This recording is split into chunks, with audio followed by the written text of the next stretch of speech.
Sa video na ito ay pag-uusapan natin ang benepisyong dulot ng catnip at ginseng.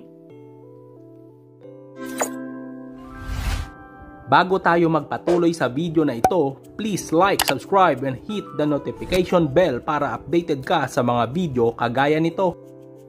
Halamang gamot ang nakasanayan ng inumin ng mga Pilipino bilang lunas sa iba't ibang karamdaman. Maliban sa ito ay mura at makikita lang sa bakuran ay wala itong chemical na maaaring magdulot ng side effect sa ating katawan. Number 1. Catnip.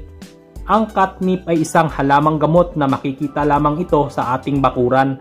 Pinaniniwalaang nakakagamot ito sa sakit ng tiyan, nakakatanggal ng anxiety at tension. Para gamitin bilang halamang gamot ay magpakulo ng 4 o 5 dahon nito sa isang tasang tubig.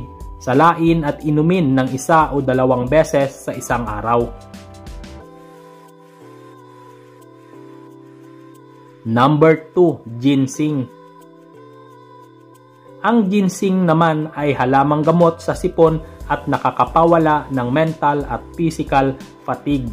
Nalulunasan din nito ang lala ng sipon at pinaniniwalaang nakakatulong sa mga lalaking mayroong erectile dysfunction.